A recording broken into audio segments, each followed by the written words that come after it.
Hey man. Hello. Hey, good to hear. Good to see you. How are you? I am well. Nice to meet you. How's your day going? As well, man. Yeah, pretty nice. It's around 8 o'clock here in Cluj in Romania, so Hmm. it's well past my working day. Uh-huh. But yeah, it's been a nice one. It's been some great news I had for today's work day. So yeah, you all good? Going well, going well. I was at the cafe. I think I emailed you saying I needed to be there in a little extra longer. But Yeah, yeah, happy to be here. I'll have a meeting after this, I'm looking forward to, just to talk about nice. coffee. So It's I'm all day long coffee. yes, yes, absolutely. Well, lovely to meet you. Is it Calin? Absolutely. Is that Yeah, how you say it? Kalin, Kalin? Kalin. Kalin? Yeah, yeah. It's harder to pronounce, but you'll Yeah. get used to. I love it. Well, And let's you, David. David. Yeah, so you're David from the email. All right, Yes, all right. Now, yeah, we've got to put the face on it. So now it's closer. that's right. Yeah, That's man. right. I love it. Well, what is your role at Meron? All right. So yeah, so I've joined Meron 2 and something years ago. I came in as in a position of in a training position. Hmm. So I was talking with Bogdan, who's the CEO of the company. Who's I know you got a chance to talk with him, or No, you I've don't know only chatted with George. Hmm. with George, which George is in US right now. Uh, Yeah. Yeah. Maybe we'll give him a shout out to come to visit you if he didn't up Hmm. until now. I know George, please do that. So, That's so nice so of you. all right. So, I've joined as a training in a training position. As I was talking with Bogdan, I was asking him what are the company's needs or his needs at the moment. Since I've had like 6 or 7 years, I can't remember right now really well experiencing coffee. So I'm working in coffee like 10 years now. Okay. Uh, Yeah. Recently, I just found a photo of myself making coffee with Segafredo, and it was like I've changed, but the coffee changed, but I did, you Yeah. know, hugely, yeah. So and I came in Meron as a trainer. I started training baristas Hmm. in different areas like introduction to coffee, which for me is really important because when you start a job, it's really important to know what is your role, where I don't know the big image, the context, what it's expected of you in coffee, and give them a drive because that's I don't I think it's for you the same. The drive keeps you going and going, Yeah. Yeah. And I'm always telling them, I haven't met a barista. Say otherwise, if you know an example, I haven't yet met a barista who's a millionaire. Ha! Uh, you know, Same. I have not met one either. all right, maybe somebody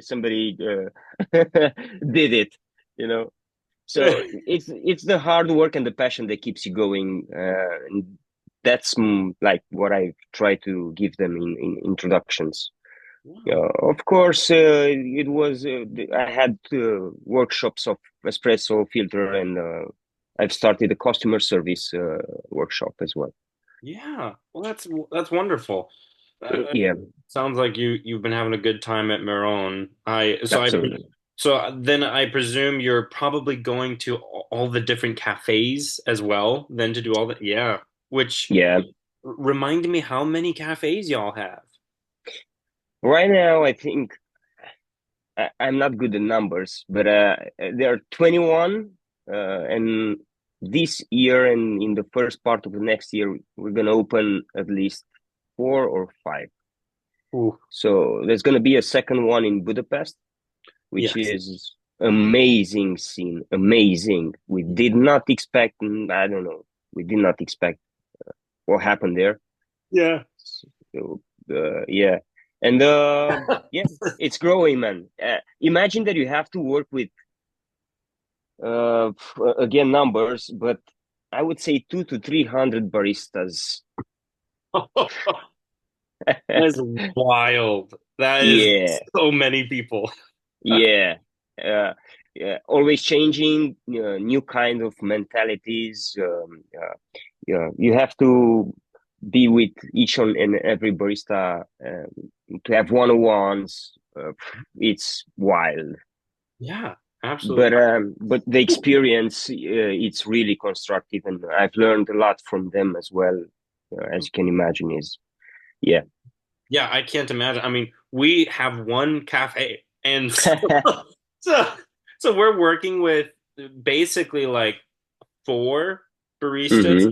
You know, you have me, and we have an assistant manager and like a lead baker, and us three kind of like are the main people. But even me and the assistant manager, we don't even put ourselves on bar just so other people, can continue to get better. And so we really only have four other people who are kind of just on bar every week, at least 1 to 3 days, and Hmm. so between 4 and 200, man, that's Yeah, but wild. but That's a but you lot. know, it is. But I really miss like one shop identity where everything gets cozy and it's different. It's a different business model. It's a different I know way to approach customers. Yeah, Uh, both ways of doing coffee are good as long as the coffee is sourced and I know you communicate the origin and the farmer and everything you can, and you popularize the non how should I say, not commercial but the clean coffee. Let's say it like this. yeah, So it's like educating the market, and you can see in small shops mostly in my opinion you can see the wow on your customer's face because you get to know them, you know. yeah, yeah. That I mean, that is quite true. We've been around. If I'm correct, 12 years. And we've just slowly been doing better each year, and it's just been so much fun. And a lot of our customers have either been coming in for like the past 5 years or since we've opened, and Oh, wow. so that you're right. It is kind of crazy that a lot of them remember all of the old staff, all the old managers, and the old owners, and so it's kind of Hmm. it is interesting that they've been through it all, so to speak. Yeah, but I always had a question for in my mind for this kind of customers who's been like with you guys Mhm. 12 years now. How can you repay them ever? Yeah. This is a You know. great question. We have one customer who we did the math, and he had also been coming since we opened, and he had spent between like 28 and like 33 grand. Yeah, So- and and it's not only about the money; it's about time spent and sharing with you and getting to I know his problems or yeah, uh, the other way around. So yeah, yeah, it's just amazing what happens in a shop on a daily basis. yeah. At one point, Dave, sorry for this because I remember now. I went to one of our shops, and it's kind of a tragic situation, but I remembered it now, just now. So I went to the bar, and we had like five baristas on a shift, and I was talking to them with each and every. So one barista, if I remember correctly, her mother was in hospital after operation. She was at the work. Yeah, she came. She wanted to be at the work. The other one had problems at home back in the other city. So um, you can imagine what I'm trying to say. So the huge amount of respect that I had for them at exactly that moment, Mm, because when somebody came at the bar, they were like, "Hey, how are you? What can I get you? Everything all right?" But inside, they had like so many problems, and I was like, "Man, these are really professionals, yep. and this is passion. This is true passion." So I was like humbled, Yeah. because Wow. you don't know. who's behind the bar. Right. And what's going on in their life. Yeah. Yeah, Yeah. absolutely. So, Oh, is this a podcast? Because I'm not really kind of. sure. Yeah, so basically, so this was kind of our first year of doing like our own coffee subscription. Nice. And so, Meron is for the month of November. And every month that we do the subscription, I'll call like, the roastery and obviously Mm-hmm. it's each company is different. Sometimes I'll talk to the owner or like one of their head baristas or their sales rep or their Mm-hmm. head Mm-hmm. roaster, whoever they have, just to kind of do this so that I can just ask questions about you guys and, Yeah, talk about all the coffees that we've used so you can explain, why you have these coffees or whatnot. And that, yeah, that that's awesome. Yeah, that's awesome. So yeah, we have to say the subscribe, share, yeah, hit a yeah. like on YouTube. Oh Lord. you But know, yes. you know. So David, we are hosting a podcast as well. Oh no way. Here, yeah, yeah, yeah, in Romania. It's going kind of great. It's called Subextras. We have 18 episodes, Okay. 18.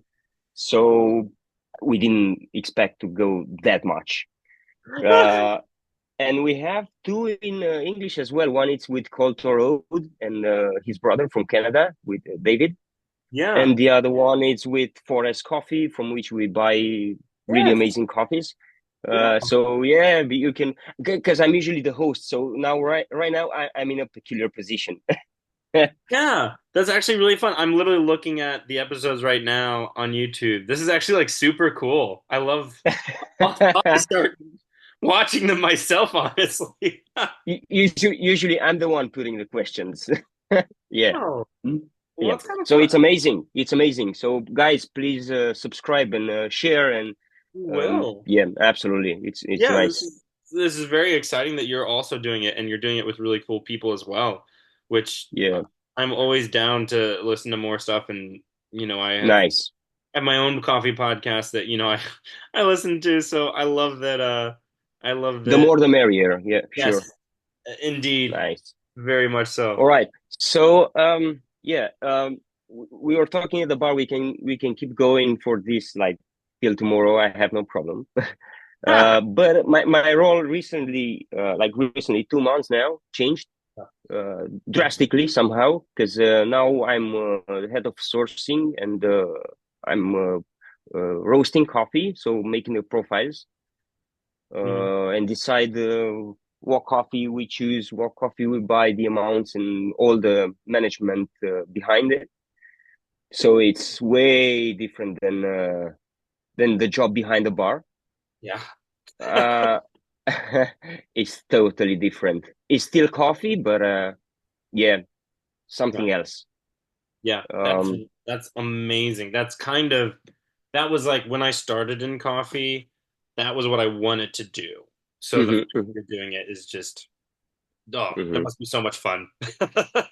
Yeah, yeah, it is fun. It is fun, but you have way more responsibilities than because you can see the business side and you can like have a different kind of pressure on you. It's not only to make great coffee and great customer service and have customers all the day in the shop. Now it's if you run out of coffee, that's my nightmare now. It didn't happen. I'm managing it more than I expected, way better than I expected. Yeah. Yeah, so I'm proud of my new role. Yes. Uh, and as you said, you had a good day at the cafe. Hmm. What was the reason?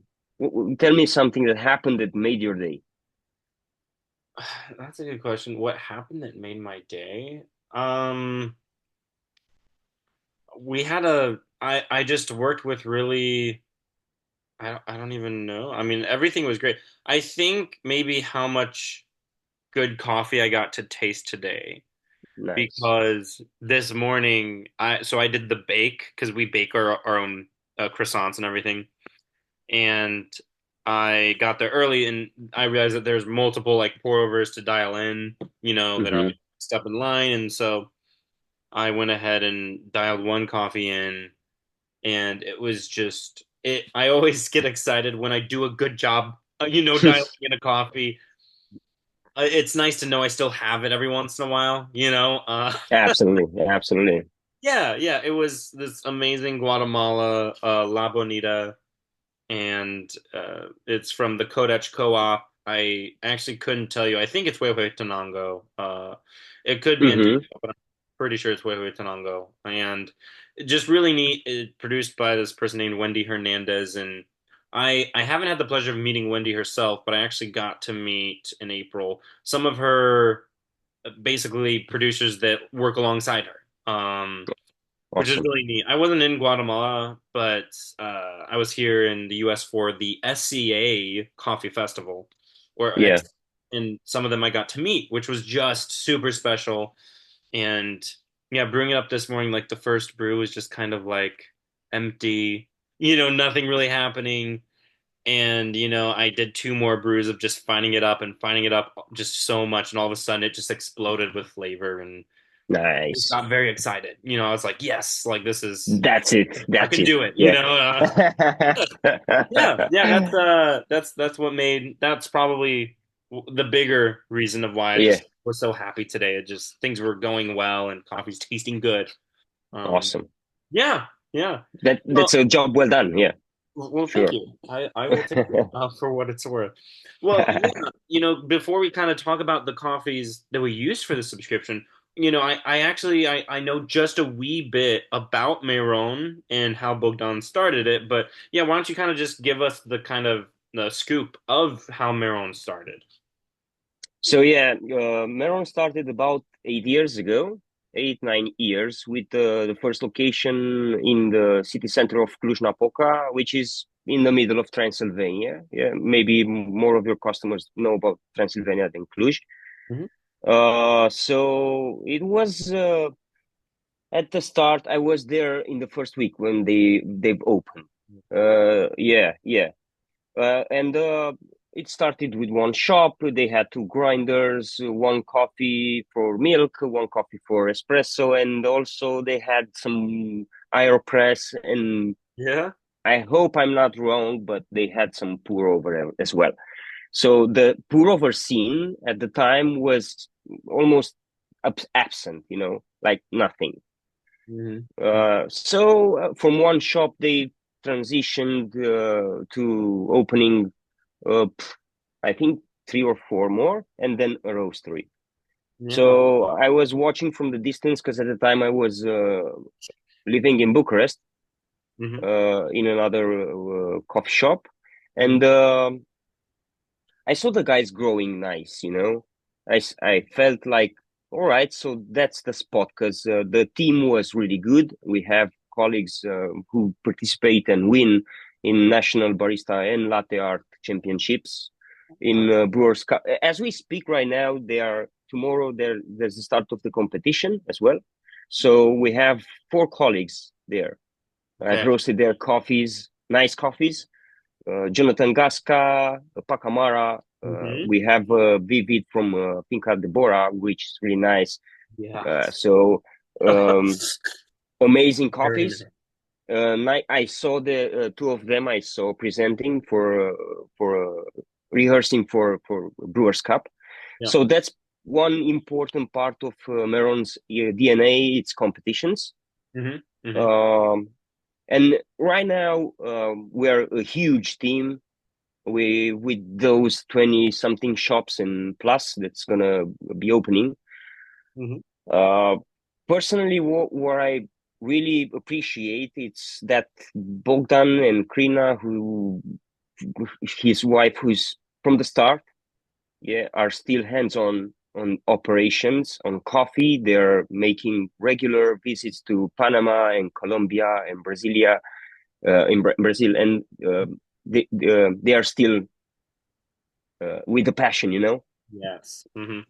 So that's huge. That's huge for me. So I know what else. Right now we are roasting on four different types of roasting machines. Wow. The Which ones production are is they? made, so it's Ikawa for sampling. Okay. Yeah. Yep. We have the Stronghold S. 7X for yeah, that's where we roast the rare coffees, and I'm gonna walk you through what our portfolio is made of. Mm. So on Stronghold we roast only filter coffee, high exceptional coffees, Mm. nothing else. Wow. We have the P5 Probat, which is Mhm. for yellow bags as we name them, but exceptional yellow bags. Yes. And the Probat 25 kilos where the production goes. So the coffees that is used for espresso and milk in our locations, and everything that goes in the other yellow bags. Hmm. So yeah, it's a huge operation. Yeah, that's remarkably large. Yeah. Uh, what else do you wanna find out? So what's your curiosity for Meron? Um, That's a good question. how did you get to us? That's a good question. And kind of what I was actually about to mention. I quite honestly, so I presume you know at least a little bit about Comet, but we're Yeah. a multi-roaster, so we carry roasters from all over the world, and basically around a little over a year ago, we started sampling coffees from all over the world. And Right.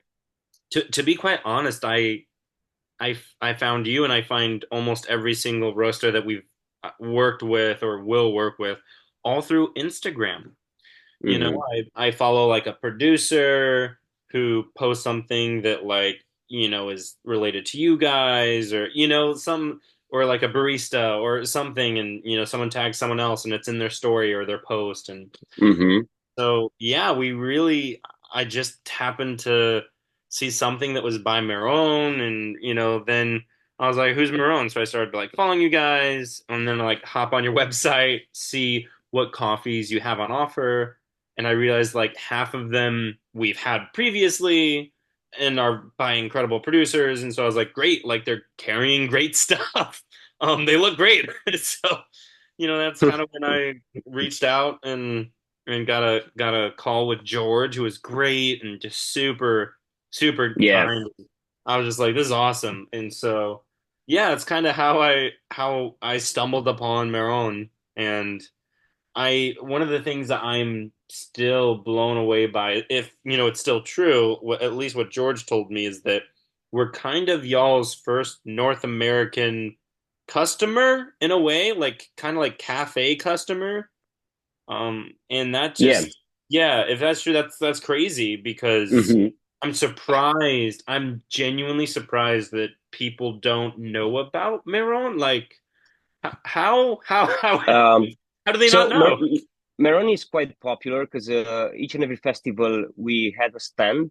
So it wasn't only Roasters Village in let's say Milano Coffee Festival or so on. We had a big one, a Mhm. nice one. So uh, I think because the reason might be because it's a different business model. We didn't focus on getting new customers. We focused on making our shops work at the best.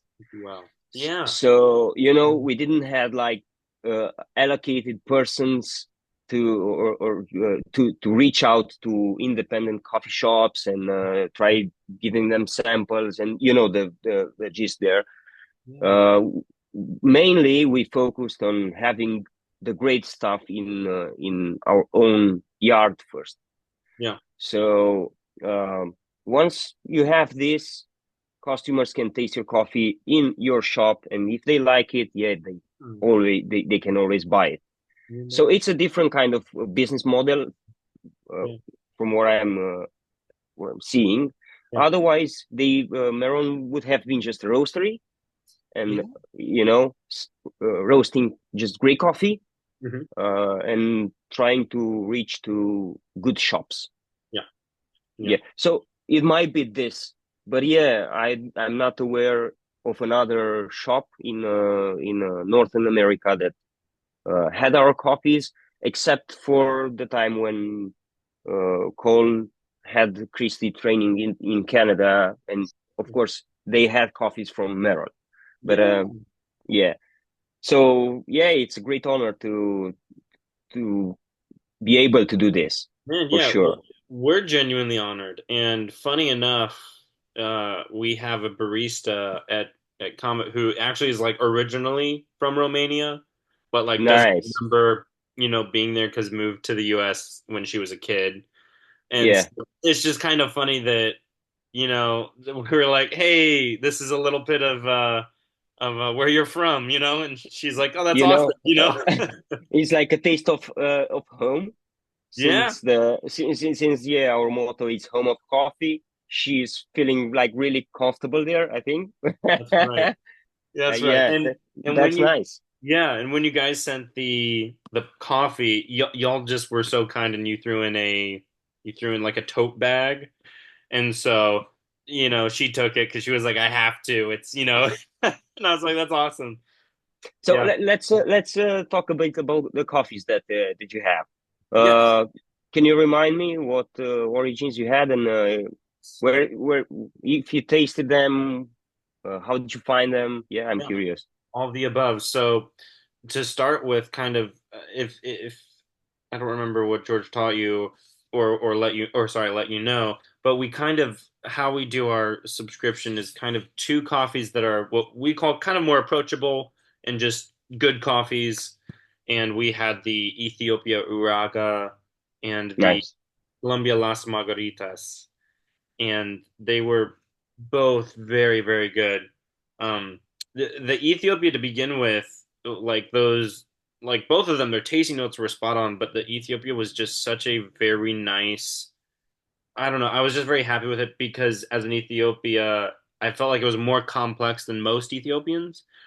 It wasn't just like floral and Mm-hmm. clean and citrusy. It like had some like sugary sweetness and some like dried fruits, and but like it still had like some chocolate, but like there was still green tea there, and there was like, and there was like berries, and so I really liked it because I felt it just did, I don't know, more justice and more good than most Ethiopians do. So, yeah, yeah. I mean, from your perspective, how did you guys get this coffee? Or yeah, Wow, that was a great feedback because that's yeah, how I feel it.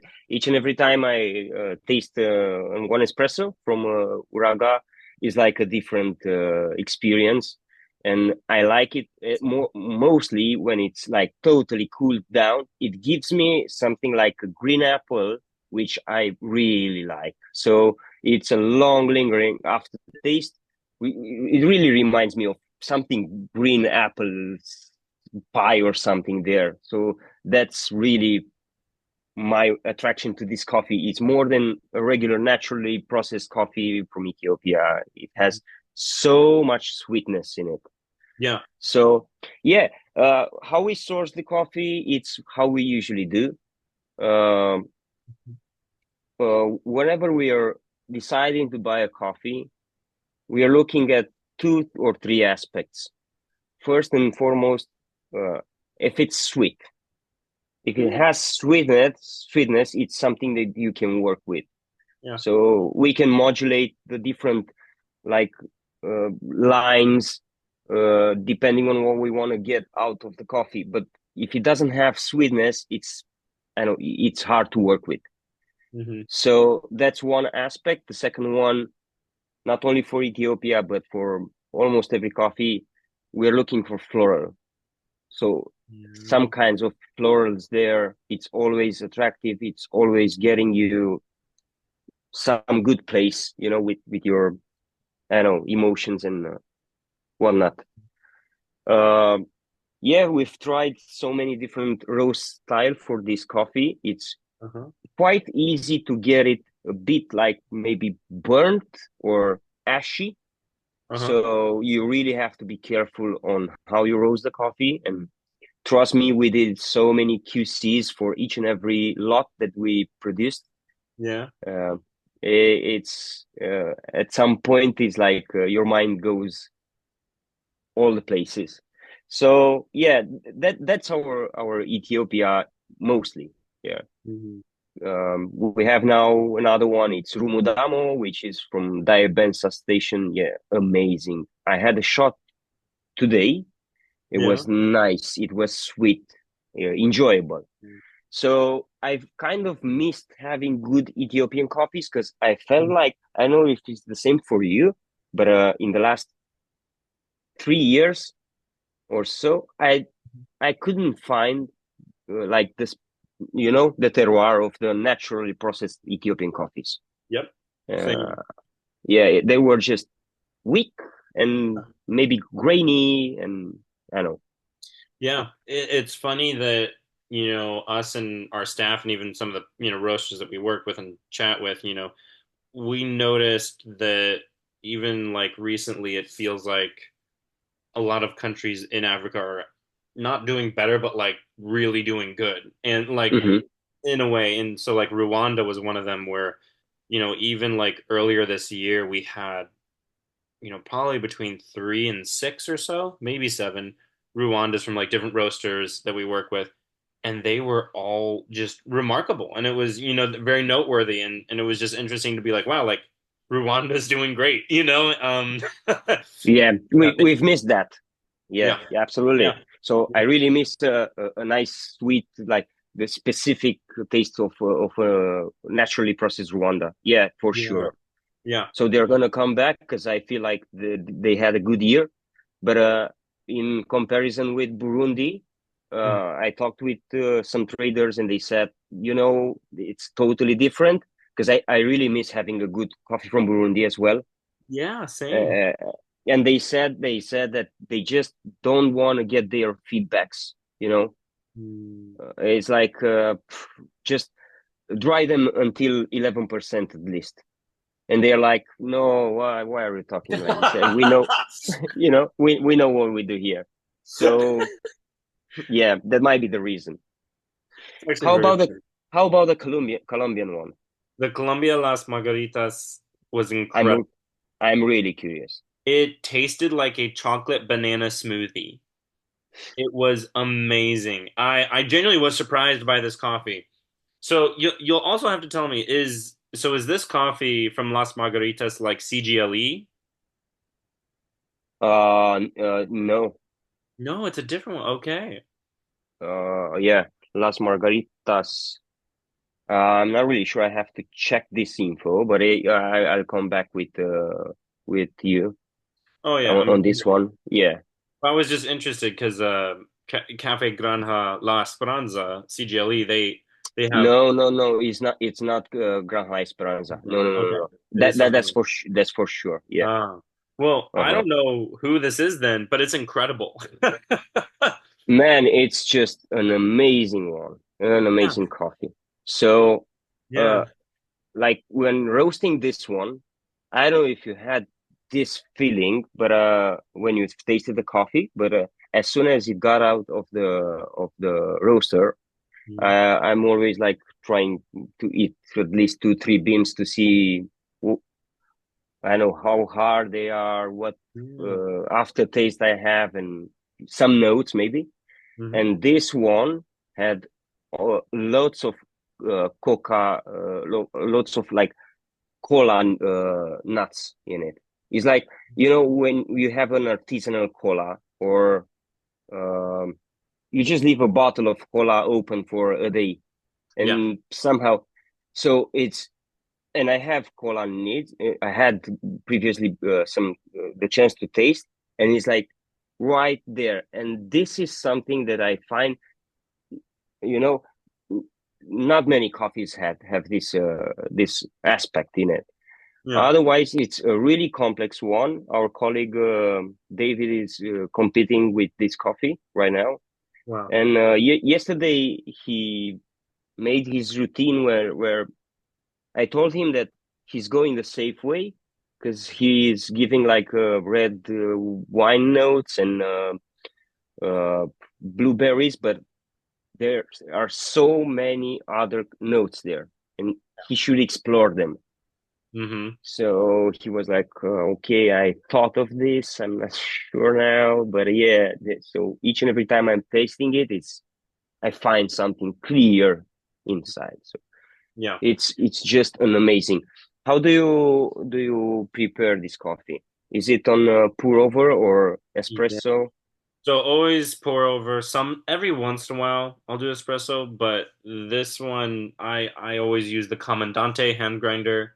And Yeah. right now, just because we use these in the shop, I always use an origami. And we do a four pour method with a 1 to 15 ratio. And Hmm. it came out around 330. And if I remember correctly, I literally did one brew of this coffee and it was like perfect. Like genuinely, like my tasting notes were chocolate covered bananas, light to medium body, blackberries, smooth, silky texture, violet, Yeah.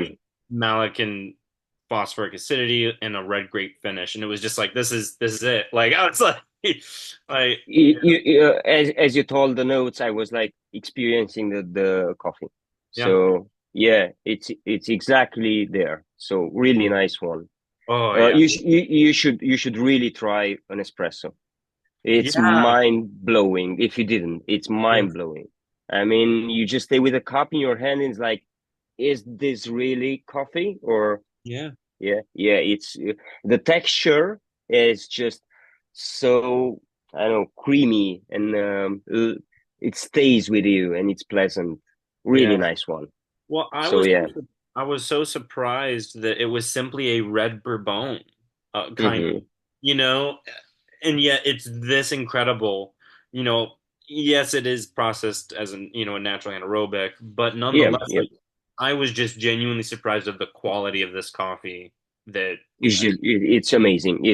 It's a great one. We had it last year as well, so we had an experience with it too. Uh-huh.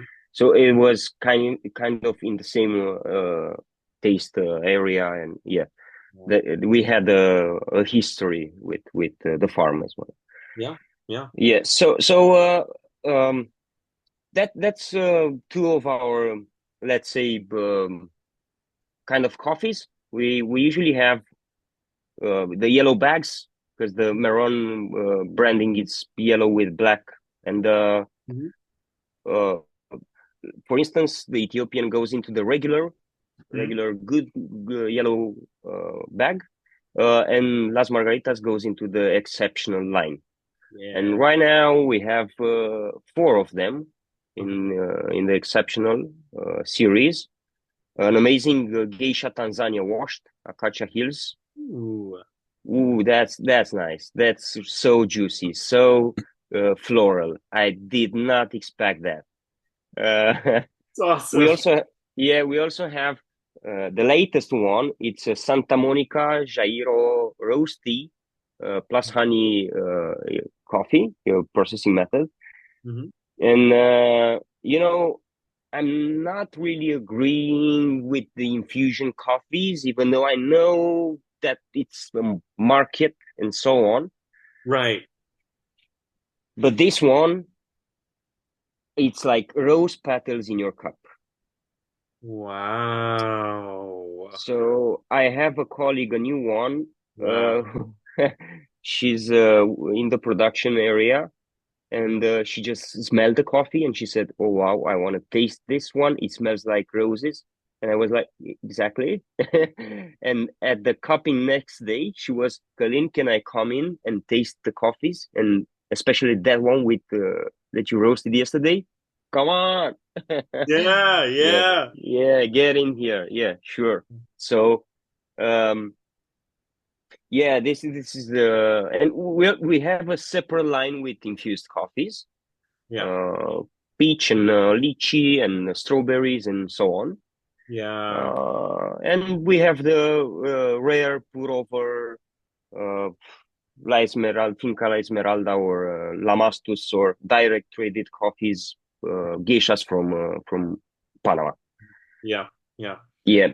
We had this is a perfect time to say that we had the Gyro Arcia, the lychee, Hmm. Yeah. and kind of like you, we at the cafe, we're actually not very big into infusions or co-ferments with fruits themselves. And so I think the last time we had a co-fermented coffee was like last December or last January. Yeah. And before that we had like another one, 4 or 6 months before that. So we try to stay away from them just because we think we can find coffees that are as tasty that aren't, like that. But when I tried this Gyro Arcia, I was like, wow, like this is a well done coffee. And Especially, yeah, as you said, if it's well done and it's not too much, yeah, yeah, that's all right. That's all right. yeah, Kind of all right. And I yeah. feel like this kind of coffees are gonna have a big future in blending. So uh, Mm, from time to time, we do for the shops a blend, which is called La Catedral. It's our own blend where we mix about 20% of this fermented or infused coffee with a good one, with another good coffee. So it's complementary and it gives a bigger image on what a shot can do. So I feel like that's something that might be used in near future. yeah, yeah. Hmm. I think you're right as well.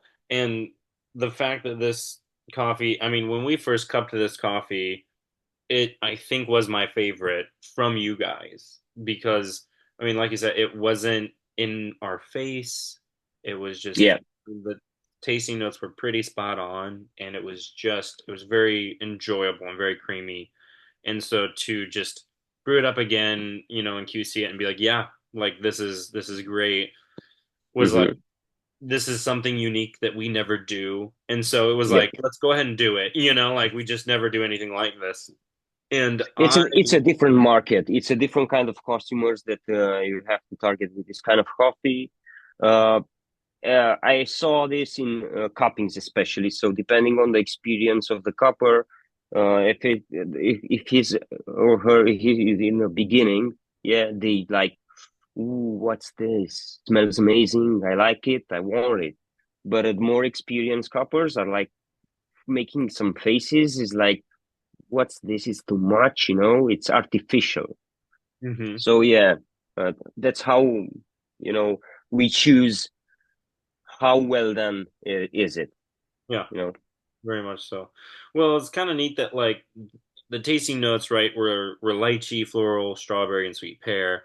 You know, Hmm. I would throw in there like I thought there was red wine and like cherries and like almost an overripe mango, and it was genuinely just like a complex coffee Hmm.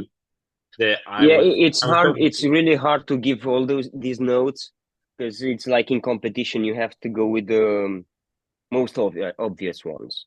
Right. So yeah, Yeah. um, it's just an indication and a direction for each and every coffee. When you have some descriptors there, it's just trying to imagine if you can match this when you taste, but don't expect just that. Right. It Right. it's yeah. Yeah. But yeah, it was an amazing coffee, and that was kind of the one that we used as kind of like our main coffee for like our nice coffee for the subscription. Mhm. And I was very happy with it. Again, not being a cafe that doesn't primarily do those kinds of coffees, I thought it was kind of the perfect one to just kind of throw in and be like, "Hey, we don't usually do this, but this is really good." So I was very happy with that. And Awesome. funny enough, after we had that and gave out our script subscriptions and everything, we've actually now been had some samples from a lot of different other roasters from either Gyro or Felipe, his son. And so it's kind of funny that now we're actually just out of nowhere like, oh yeah, there is a lot of his coffees out there. He's Yeah, yeah, producing. Yeah. yeah, Yeah, yeah, yeah, absolutely. yeah, yeah.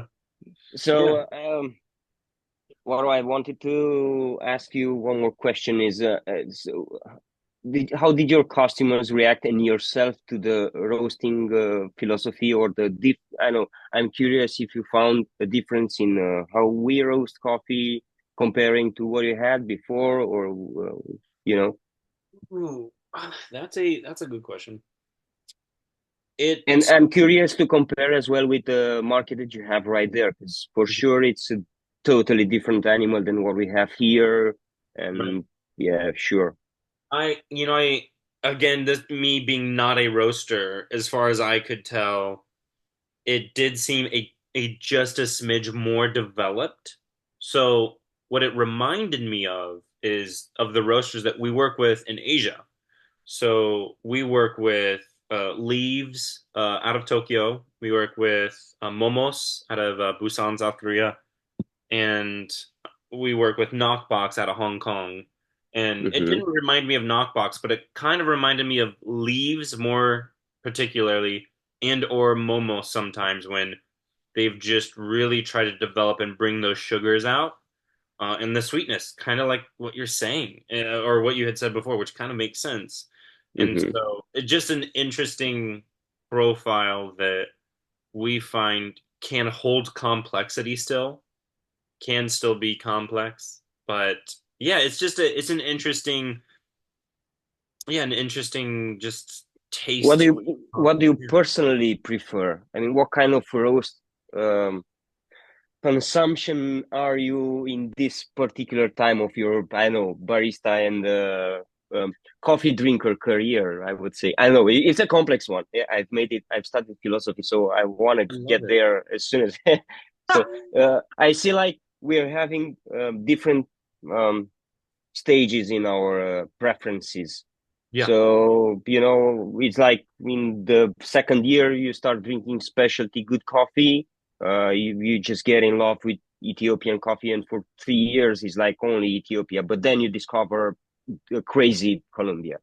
right, So, right. regarding to the roasting style, what's your preference? What's your to-go place now? My preference, to give you a better frame of reference in case you've ever had these roasters. So we work the most with Manhattan out of Rotterdam, Netherlands. Yeah. The sales rep actually, his girlfriend is from St. Louis, and so we've done like a couple different Manhattan coffee takeovers, and he's actually coming in town in a couple weeks. And just how they roast on the Typhoon, we think they do a very good job. So they're our number one. Our number two is Cat Felix out of St. Polten, Austria. If you've had them, they Mhm. roast on a coffee tool, which is, I believe, a Greek roasting machine, if I remember correctly. Yep. Yep. And yeah, Felix does a great job. He was the 2022 World Roasters champion, and they just do a really good job. And they almost, to be honest, I when I think of them, I think of them like running that line of being just a smidge more developed, but still retaining the brighter and more just acidic coffees that still have like Yep. bright acidity, if that makes sense. But Yeah, absolutely. yeah, we work with the second most, and then there's a roastery out of Canada called September. They're out of Ottawa, and we work with them probably the third most, and they actually roast on a Loring, which for us is unique because, and I don't know what your thoughts are on the Loring, but we've had a lot of samples from roasters who roast on Loring, and we genuinely believe that you can roast on the Loring in a bad way, quite Yeah. honestly. And so we're not like Yeah. really, yeah, we're not fans of the Loring, but I'm sharing this with you, but as a counter example, I had the La Cabra from Denmark, which yeah, used to roast on Loring. And man, like 4 years ago, I had some just amazing coffees. But I feel like uh, it's so easy to go wrong and to hmm, underdevelop and to bake the coffee. yes, yes, Yeah. yeah, I completely agree with you, and it's funny that I've actually, from talking to September and Manhattan, even Cat Felix, and I've talked to Leaves, I've talked to, almost all the roasters that we work with about this, and they all agree. And so even when I talked to Kyle Roswell, the owner of September, he was like, I actually agree. So we roast our coffee on the Loring different than everyone else. Hmm. Because we're aware of this and we've had customers say, this. And so it's kind of funny that they mentioned that. Um, but yeah, it's an interesting one because there's a lot of roasters out there that we've personally sampled, and I've had to say, hey, like we're not interested because it has like a Loring taste that Yeah. we don't like, and sometimes roasters will be like, I've never heard of that. That's ridiculous. Which it's fine, and we're not trying to step on anybody's toes, but Yeah, it's just interesting. It's very interesting. So yeah, that those are the roasters that I would say their profiles are kind of what we. So yeah, it's like in the roasting zone where you develop just enough sweetness to compensate the acidity, but still maintain the brightness and yeah, everything else. Yeah, I think I got it yeah, quite right. yeah. Well, no, it's and again, like I said, what I love about your roasting style is I feel like you almost lean towards the like more sweet Yeah, coffee, which is it harder to changed. find. It Yeah. changed a lot because if you got to us like 3 years or 4 years maybe, or even Hmm. yeah, the coffees were not so much developed, so the coffee was kind of acidic. It had brightness, but it lacked sweetness. Yeah. So I feel like there's my cat right there. I know, I love your cat. Yeah.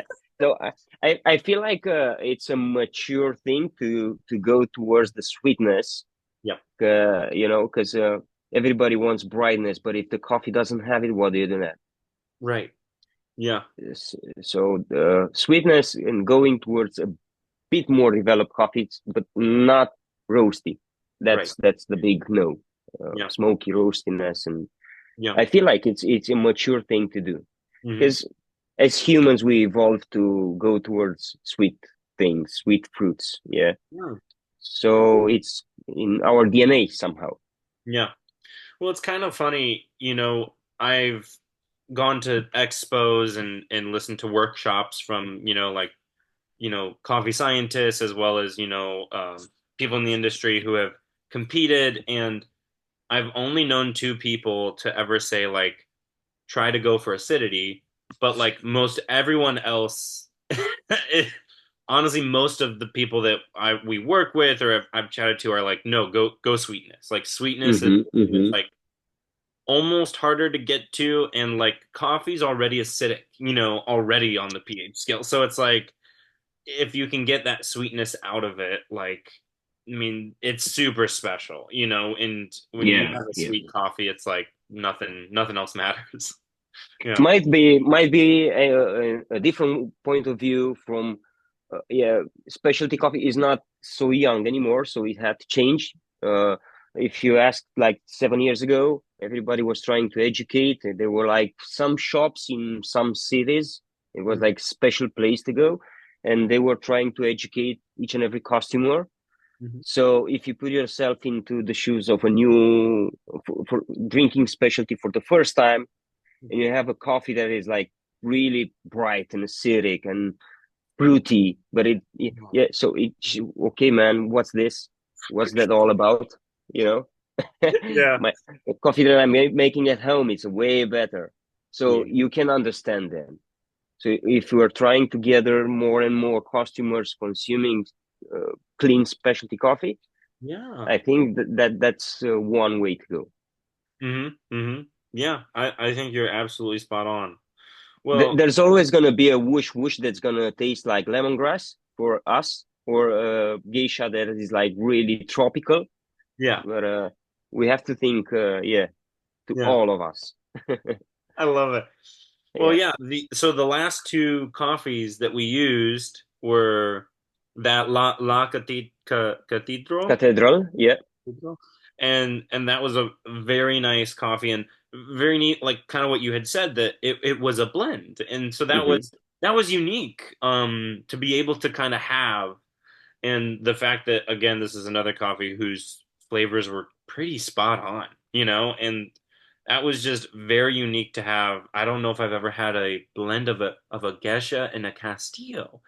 And so Yeah. it was really neat to be able to taste, and it genuinely felt as if I could taste both varieties, which was, I Nice. don't know if that's true, but it felt to me like I genuinely was able to contemplate the florality of the Gesha, but like getting those very nice stone fruits, whether it was peaches or plums or pears, and I was just like, wow, this is like, this is Yeah.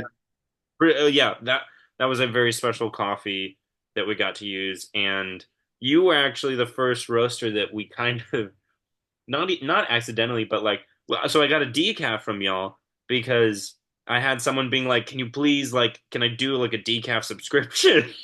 And so Yeah, you guys were the first one, and I just got you're an amazing El Placer decaf. Sebastian Ramirez, El Placer, yes, wow. Yes.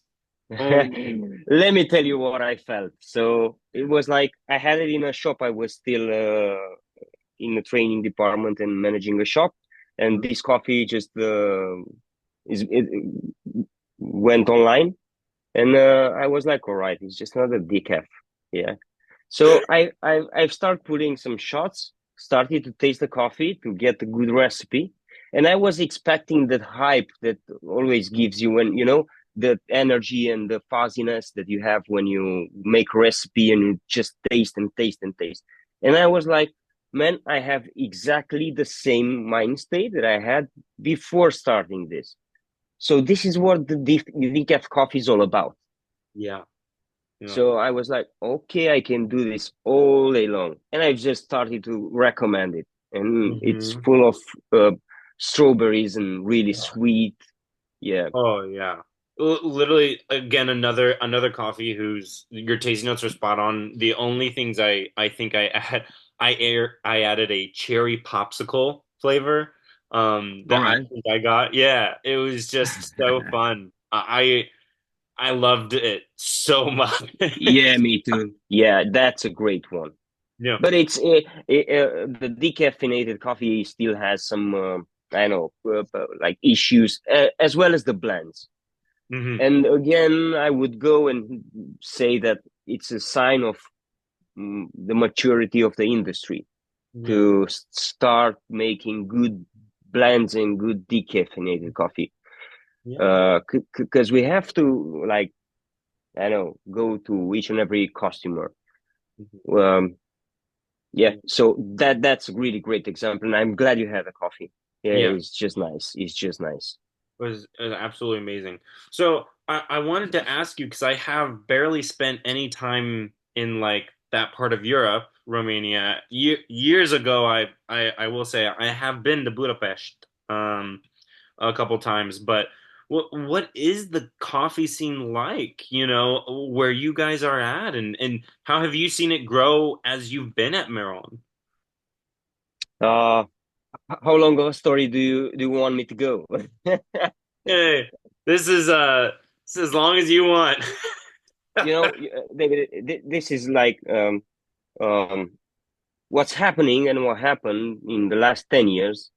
It's just mind-boggling. It's crazy. It's way beyond what everybody imagined. And there's not like a single explanation for this phenomenon that's happening now. So right now you can have in Bucharest, it's wild. It's like in Bucharest, you have Manhattan at the corner of your street, and at the other corner you have another roaster and another roaster, and it's just that you Wow. really need to be careful with your money too. That's Yeah, awesome. and what's nice is that you have so many the nice crazy in baristas and in roasters that they are full of passion and still produce amazing shots and amazing pour overs. Mhm. One explanation would be the fact that like 20 years ago, or more than 20 years, yeah, we didn't had like any coffee Mhm. because of the communism and so on. So coffee was something that only the high class, like the medics, the professors, or so on, had. Mhm. Then, as you might know, lots of Romanians migrated to Western Europe, Germany, France, Mhm. Spain, a lot, England as well. But they've started to come back in vacations, and Mhm. they saw what happened in coffee shops in Berlin, London, Madrid, or so on, Yeah. and they just wanted to experience the same level here. All Oh, right, and okay. I think as a nation we always want to overcompensate a bit, and we took it a step further. So what I can say is that you won't get bored in coffee shops in Romania for sure. You're gonna have amazing coffee from different roasters.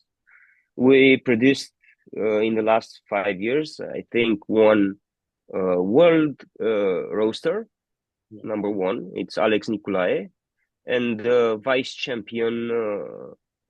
I think 4 years ago in Mabo Bogdan Georgescu. Yes. Yeah. So that's big for the economy that we have. Imagine that it's the income is not the same as in richer countries. Yeah. So if you want to drink like a Panama geisha, it's gonna be expensive. That's gonna be like $20, Well, yeah. some which is a lot from a daily, if you think about it. Yep. But still people spend money and understand the phenomenon of specialty. Yeah. They relate with the farmers mostly. Mhm. Yeah, if you told them there's like a third generation farmer that is producing this coffee, and they're trying to build schools, roads, infrastructure, studies, and so on, Yeah. it might be something that we resonate like more. Yeah. Yeah, Mm. it grew a lot for sure. It grew like crazy. So I know where else I should point, but if you're and you should make a trip to Bucharest and here in Cluj as well. Yeah. Uh, you're gonna see, I know, different perspectives, different. Yeah. Yeah, Yeah. yeah. Through the years, I've spent time basically like only in London. I had relatives there, so it's kind of I just Hmm. gone there, and so I've seen the coffee scene there, but I really haven't seen the rest of Europe, and so I'm You know, yeah.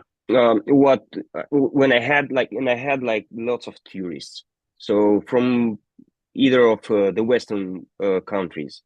They ask for coffee, and maybe usually we don't recommend putting sugar, and in some shops we don't have sugar. So they are like, okay, so what is this? Just taste and see and wait and don't get enjoy the experience. And at the end, they are like, whoa, why? What is this coffee? I mean, I want it in my city back home. Why don't we do this? Why isn't this in Spain, in Portugal? I mean, in France mostly. How do you do it? That's their questions, you Mm, know, yeah. and it gives you a lot to think about Hmm. because Yeah. they usually roast the coffee like medium to plus. Yeah. It's Yep. burnt cheap coffee, or I know that's their preference, but you can educate preferences. Mm-hmm. Yeah. Yeah. It's It's yeah. interesting. We sampled a roastery from France probably 1 or 2 months ago. Or maybe it was no, yeah, it was one from France. And not all I've had like two or three, I think three like I've tried three roasters from France. But this one that we tried, it was much more, yeah, it was on the more roasty side. I Yeah, know, it was just I know. hard for us to kind of um Think about it. yeah. Yeah, You know, yeah, uh, uh, another explanation is the fact that Romania got into the specialty, into consumption, like massively consumption of coffee directly into the third wave. We yeah. didn't had Huh. 20, 30 something years to get used to the roasted Italian style. Yeah. So that's why maybe these Western countries still hang on to this kind of roast, because that's just what they are using and they got used with. Yeah. Whereas when we started drinking coffee, like 10, 12 years ago with the first specialty shop in Romania, Mm-hmm. we got into the good one, you know. Mm-hmm. Yeah. So it was easier for us to have sour coffees from time to time, Yeah. you know. Right. Yeah. No, it's actually Yeah. interesting, and it's odd. I mean, I don't know how many American roasters you've had, but it kind of feels the same in regards to like most like specialty coffee roasters in the US. They just, they're more developed, and so I it's know, I know. yeah, I had some Stumptown recently, yeah, so counterculture. I know intelligentsia. I had it on the table, and I was like, "Why would you do that with this beautiful yeah. That's a great question. coffee?" Yeah. But I No, know, maybe we're wrong. I know, nobody knows yeah, no, preferences. it's interesting. We coming this year, we're kind of like I'm finally finalizing kind of the roasters that we'll be working with. Both both kind of short term and how we'll do it and whatnot. And we probably have probably between 6 and 7 U.S. roasters, and I think that's about it. And it's I mean we've really sampled a lot of US roasters, and a lot of them are really good, and we kind of work close to working with, but it just the amount that we found like you guys, or Hmm. maybe roasters from other parts of Europe that we've worked with, or even one or two from Asia, like we found a lot that just have more passion for the product. And like the fact that you had Hmm. mentioned like Bodgan still goes down to Panama, to Brazil, and some of the I mean nowadays it's so easy to not do that because importers do so much of the work, which Yeah, we understand, and in a way that's not something we want to ever say, that's don't do that, but we appreciate it when roasters like you guys have those relationships, and you've built them absolutely. up. Yeah, yeah, yeah. It helps. It helps a lot. Hmm. In the end, I think true specialty sits right there, where you connect the customer wherever he is in this world. Yeah, from his cup of coffee, he's connecting with somebody in Bolivia. Yeah, You know, and then he learns a name, he sees a picture, and you assure them that some of the money in the cup goes back. So that's what I resonate mostly with the specialty I don't know philosophy or uh, context. yeah, It's not easy. It's risky. It's not always how you want it to be. Sometimes you just have bad coffee, but that is, you know. yeah, But yeah, that moment when you connect with somebody in another part of the world with the same purpose, and it's an enjoyable process because the coffee is just amazing. yeah, You know, that's a moment to take in. yeah. Very much so. I can't agree with you more. Yeah, I love it, Kalin. Yeah, yeah, All right, mate. So if you have any question, yeah, I'm here. Can wait to work with you again. And yeah, yeah, yeah. I'm excited. Also, I'm looking at kind of, I think I mentioned just next year who we're going to be working with. So yeah, hopefully at the end of December or middle December, I'll reach out again and be like, all right, this is kind of how we're thinking, to work all with you. right. And but yeah, no, this was great. Part of me thinks I could probably ask more questions, but I think this was great. Honestly, just hearing from you and everything about you guys, and about all the coffees that we got from y'all, which were just fantastic. Yeah, Thanks, appreciate I'm it. oh, same. It's funny that, roasters like you, or, in general, they'll be like, oh, like, thank you so much for carrying our coffee. And I'm on the other side saying, I can't believe you allowed us to carry your coffee. Like, Yeah, yeah. it's funny to think that like you probably have never been to St. Louis, and you're just trusting us to brew your coffee well, like It took me like no more than 2 minutes to see that you're with it. You have to be. yeah, So, trust is established as well as you do with farmers, as well as you do with traders and with customers as well. yeah, It's a thing of trust in the end. yep, very much so, very much so. Well, we were very happy to have you, and I'm very happy to see how we're going to work with you next year. And Absolutely.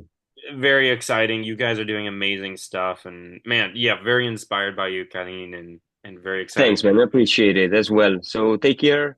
Same. uh, make those good coffees and make everybody happy there in St. Louis. Yeah, Very much so. And this video, it will be on our YouTube channel. It's also on our website when I'll probably put it up later today. So nice. feel free to send out all your people, and I'll start watching your podcast. Yeah. Absolutely. Leave any comment there in the box below. That's what I've learned from making podcasts. So you just have to do the words, you know. No, I love it. I love it. Well, Take again, care, man. See thanks you. so Bye much. bye. Bye.